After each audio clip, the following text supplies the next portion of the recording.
Welcome to This Explainer. Today, we're diving straight into a fascinating, absolute no-nonsense guide to generating income, even when the economy feels completely stacked against you. I am honestly so thrilled to walk you through this, because we're about to unpack principles that will fundamentally shift how you look at money and opportunity. Let's get right into it. So, picture this hypothetical scenario for a second. Imagine you absolutely have to make 80,000 rupees in the next 30 days. But catch is, you don't have a job. You literally cannot take out a loan, and you're just sitting at home. Now, most folks would just throw their hands up in the air and say, no way, that's impossible, right? But believe it or not, the blueprint to pull this off actually comes from the most severe economic crisis in modern history. We're taking a trip back to the year 1930, right in the thick of the Great Depression. I mean, people were literally struggling to afford basic groceries. Yet, right then, a guy named F.C. Minaker published a book called 1,000 Ways to Make $1,000. His main point was totally revolutionary back then, and honestly, it hits the nail on the head today. Making money is a learnable skill. It is not a game of luck. And hey, if it's a skill, that means anyone, and yes, that includes you, can absolutely learn it. To figure out exactly how wealth is built from scratch, we're going to break this down into 4 key areas. First, we'll uncover the 1930s wealth secret.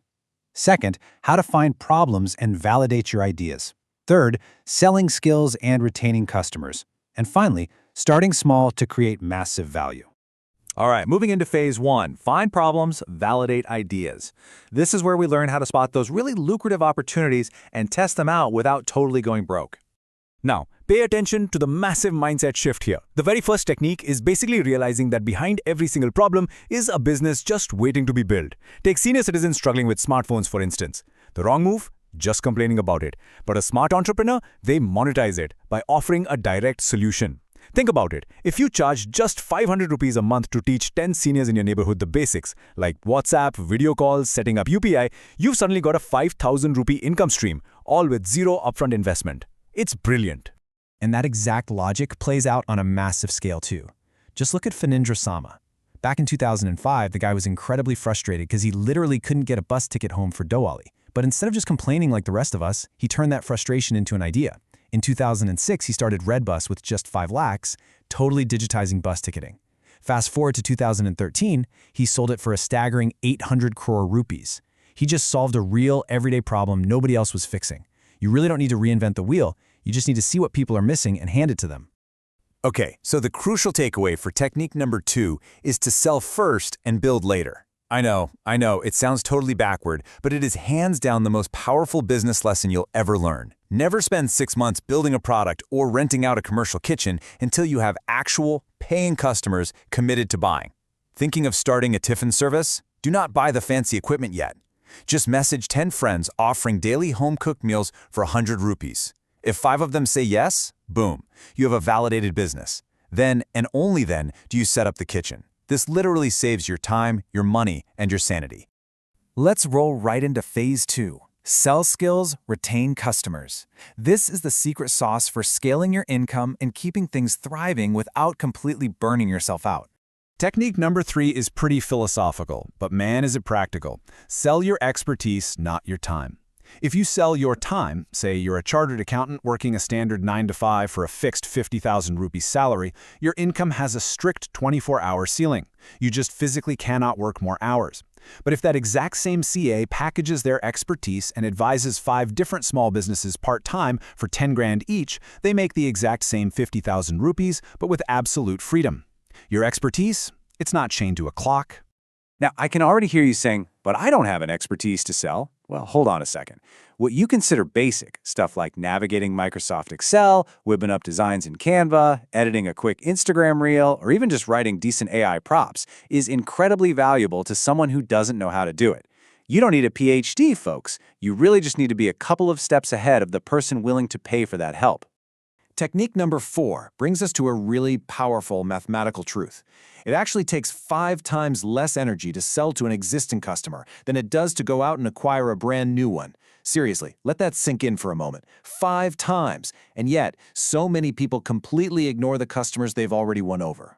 It's a huge mistake to just forget your old customers the second a job is done. Don't be the person who takes the money and vanishes into thin air. Be like the smart painter who actually calls up a client 6 months later, right after the monsoon season, just to check if their walls have any dampness. Or think of the local barber with 50 loyal regulars showing up every single month. His income is rock solid because he prioritizes keeping his customers rather than constantly chasing new ones. Treat your past customers like absolute gold, and trust me, they'll keep coming back, and they'll bring their friends. All right, moving into our final stretch, Phase 3, start small, create value. This is where we take those validated ideas and turn them into major, long-term success. Technique number 5 is all about starting small but thinking big. Every massive business you know started with tiny, super actionable steps. Take a home baker, right? First, she just bakes a simple chocolate cake for a friend. Then she sets up a basic Instagram page. Eventually, that turns into a small little bakery, and before you know it, she's locking in corporate bulk orders worth a lakh a month. You don't magically jump straight to step 4. You gotta have the patience to walk through steps 1, 2, and 3 first. If you're obsessing over renting some fancy office, hiring a big team, and raising venture capital on day 1, you're going to get totally overwhelmed and probably never even start. Seriously, never let anyone make you feel bad about your small beginnings. Just remember that a global empire like McDonald's, which is literally in over 100 countries now, started as a tiny, humble roadside burger stall. Take that very first small step, and the rest of the path will naturally reveal itself to you.